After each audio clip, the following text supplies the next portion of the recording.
C'est au moins aussi incroyable que de changer le plomb en or. L'homme est désormais capable de fabriquer du pétrole.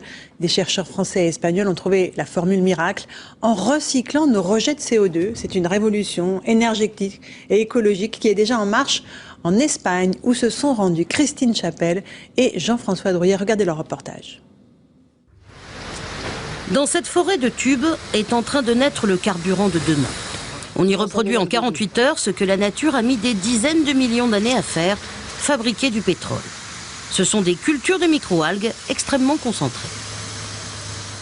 Dans un millilitre, pratiquement une goutte d'eau, on arrive à avoir 500 millions d'algues. Ce sont des algues de 2 à 4 microns.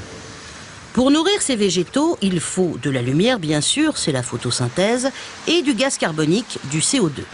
Et c'est là qu'est le génie de l'histoire. Ce CO2, on le récupère directement via un pipeline de la cimenterie voisine. Gavé de gaz carbonique, les algues se multiplient. Ce super concentré végétal sera ensuite filtré pour en retirer l'eau et les oméga 3. Puis la pâte obtenue sera transformée par craquage à haute température et haute pression en pétrole artificiel.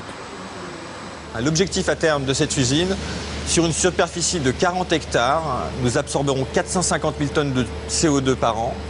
Nous obtiendrons 230 000 barils de pétrole et à peu près 3 000 tonnes d'oméga 3 principalement.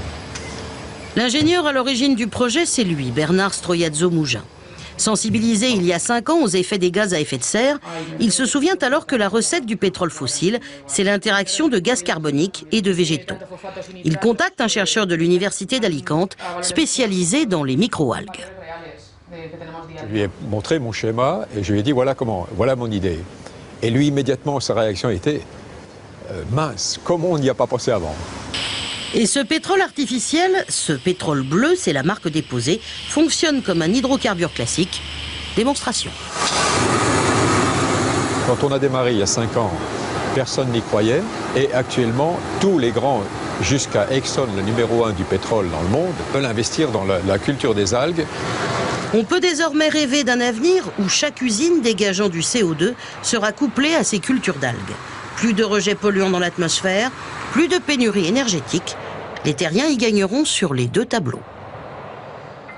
Voilà un reportage sur une technologie vraiment extraordinaire que vous pouvez retrouver sur notre site tf1news.fr.